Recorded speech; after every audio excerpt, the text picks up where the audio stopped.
Good, sir. God bless you. It's good to be here today with you, sir, on this live interview session. Thank you. Yeah. Please, can you tell us your name, sir? My name is Professor Aladeoba, the president of Anointed University, South Africa, a Nigerian post-scholar, priest of the Most High God since July 1987. Hails from the state of Nigeria for residence in Johannesburg, South Africa. Wow, very powerful and straight to the point. Wow. And I understand that you mentioned that you're a professor. Yeah. I've also seen your work. And so, how long, sir, have you been a professor? I became a professor of Christian education and character development and management in the year 2017, when I and my wife was offered a professorship appointment by the University of America in California, USA. It's my 7th year as a professor. Wow, 7th year. That is very symbolic and significant. 7th year as a professor. And according to what you have said, you are not the only professor. Yeah. Also with another year.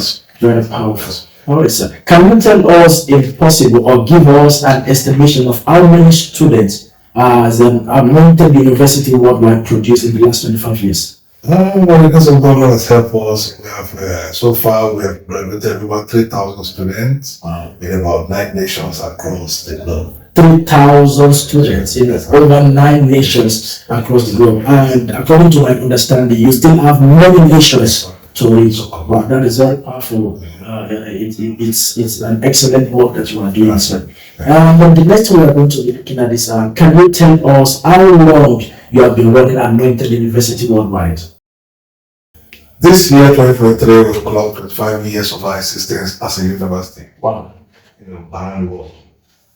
And God has been helping us. And then, for how many faculties and departments does the university have? In the last 25 years, our university has been able to create about 5 faculties, which are namely Faculty of Christian Education, Leadership, Administration, Faculty of Priesthood, Licensing and Ordination, and Faculty of Women Empowerment, and Faculty of General Studies. Wow. And those are very powerful faculties that affect human existence. So what is your vision about establishing a global presence of Anointed University? My vision about establishing Anointed University as a global presence is to set a higher standard of academics, spiritual development, and to produce graduates who will combine intelligence with integrity. For we know that smartness can take a man to the top, but integrity can keep him at the top. And at the moment, we have Anointed University's presence in 10 countries. Wow. Namely South Africa, Botswana, Kenya, Uganda, Egypt, Nigeria, USA, United Kingdom, South Korea, and Brazil. Wow. Indeed, God is using you to reach the nations of the earth. And I love the word integrity with intelligence. Because intelligence without integrity is also disaster. That's the one. And then the other thing I want us to look into here is what are the major challenges? Because I know that every vision comes with its own challenges. What are the major challenges that you have faced in South Africa and even in the other nations of the earth where we have a presence? Yeah. Any vision without a challenge can never go far. And therefore, over the years, we have faced a lot of challenges and we overcome them. Wow. But the particular one that shook us to the marrow was in the year 2014, when some journalists in South Africa began to scandalize our name and decided to question our authenticity to run the university in South Africa. And this led to the Department of Education to, in South Africa, to rise up against us and demanded that we need to have an accreditation with them. And though we have done everything to be done, because we can't be running a university if number one we're not registered. Yeah. Because the registration first, we register as a university and they register us. And again, we applied for accreditation and everything that needed, they asked, we gave it to them, including the financial aspect of it. We gave it to them. So eventually, they've not released the accreditation show us, but they now, they now come against us to say that why are we running without them? But one thing that we let them know is this: in as much we are registered, we are doing a business first. Yes. So before we get accreditation, we have started doing a business. So we register as a business entity. So that one first, it doesn't make us to be illegal. Yes. We are legal. So then we have taken to court, and by the grace of God, the court is a place of justice, Of course. and they need to hear us before execution or before judgment, and we present all our evidence that this is what we have done so far. We can't be running something illegally when we know the law of the land. So, and the judge look at it, and the prosecution look at it, and so that no, we're not guilty. Wow. So that's why the case was dropped, and then we continue to operate as we are operating. And after before the judgment comes out, the accreditation came out. And the worst thing is that the thing has gone to the internet. It has been a scandal, and it's a scandal for now. But we thank God because we are still existing. That is why today we find out that in different countries we have no challenge anymore, because right now we have not only local accreditation, but we have international accreditation. Now we're having a accreditation with the American Council for Training and Development in New Jersey. Wow. By the grace of God. Wow. So, and that's what we're using to run it internationally and recognize internationally. Wow, that's a very good one. So United University is accredited and recognized internationally. Internationally. Wow. So you spoke about the challenges, and I believe that every challenge there is a victory and values added. Yeah. So what are the few things you can highlight, sir? The value that it added was about our, when we applied for US visa. Okay. That was in 2015. The case was still on that time, and then we went to the US Embassy for the interview. So surprisingly, when we got there, we found out the interviewer just turned the computer to us to let us see the building. We were still in the building. And they said you are running like that. They said, because when they said, I was saying, whether, this thing has want to spoil our. But no, they said, no, you're not running like that. Because when you have an address, you have a building that they can come there to say this is where you are. So you are not running like that. He said, when you teach in the class yesterday, I told him what I taught. He said, okay, please teach me. Teach me some things that will lecture. And I began to teach him. He said, teach me more. And that was how he said, your visa has been granted. Wow. So he placed a high value and gave us the real inspiration that this thing, even that time, the final judgment has not been paid, but they value the case, that is, every advertisement, some of the time, there's a bad advertisement that will promote you. Because like now, when we get to that embassy, we will be having another question to answer. But that one now project us to make the interviewer to know what to ask us and to know what to do. And that was how we got the visa. Wow, indeed, this is inspiring. That's inspiring. All right. Another thing I want us to look at is that how did you come about the idea of the honorary doctorate degree? The honorary doctorate degree is an inspiration that came as a result of what the vision stated. Because the vision stated that, we're going to establish a university that we're going to, exalt nobody to be somebody. And with that, it gave us a very holistic look at the life of people, particularly Christians, who have done one thing or the other in their society or noticed.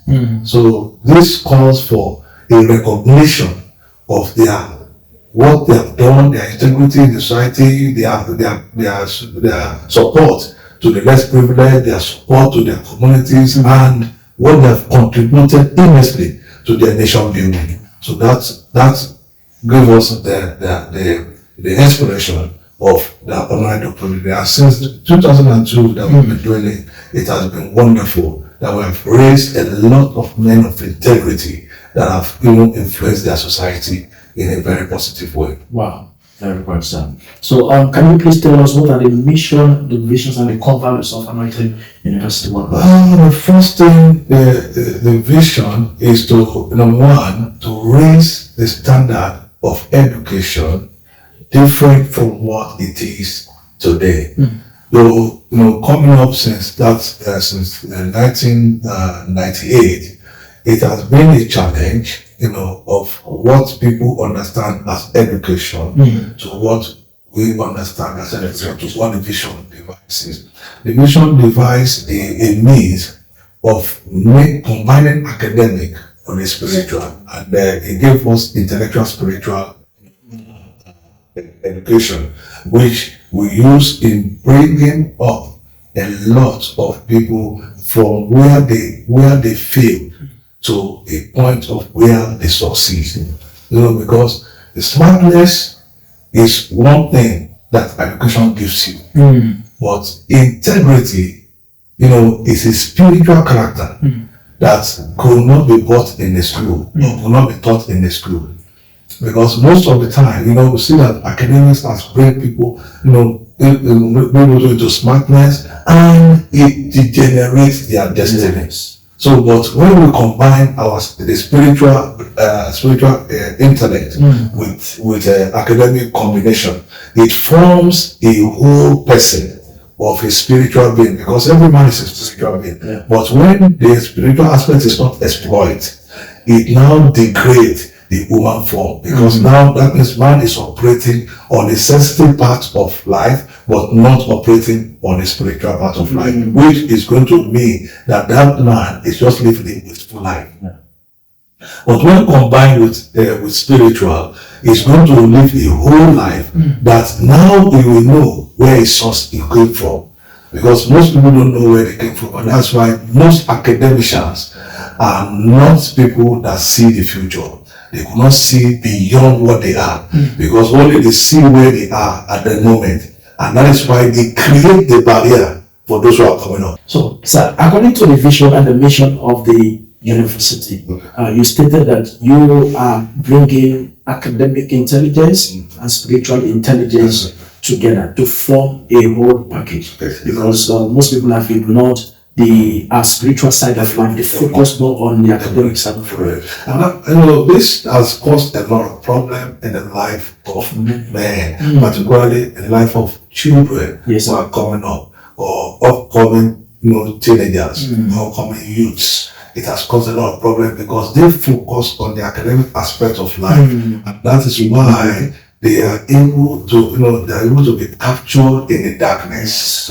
Because anyone that walks in darkness will surely fall into the pit, and that's where another university comes in to introduce light, which is the spiritual aspect of education. Spiritual aspect of education is to know who you are, know where you're coming from, know where you're going, see the light of where you're going, even where you are. Because when you see where you're going and you know that, okay, my future is better, you will not want to corrupt your system. You don't want to corrupt your life. You don't want to engage in something that will cut your life short, but that will make you to be rendered useless in life. So that is the purpose and the vision of financial university, is to strengthen and to put the perfection in what has been a weakness, even in the academic sector. So this is what financial university is set to do. Is set to mandate to reach out, to many, particularly the youths, even the elderly, and those who have been wasting even in the academic sector, so that they can come. Because a lot of things have happened in financial university that we find people that have their master's degree,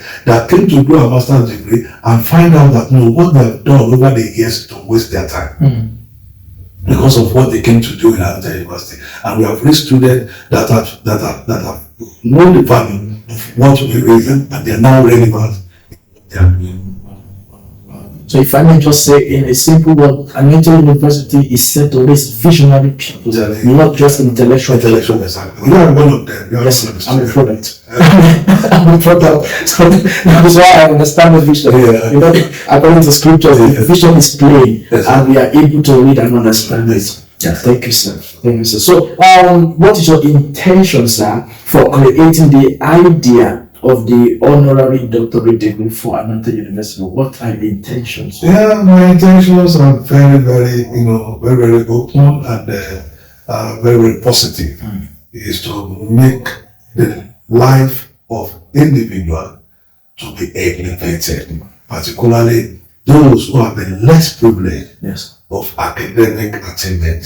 You know, we have people that we have raised, who are nobody.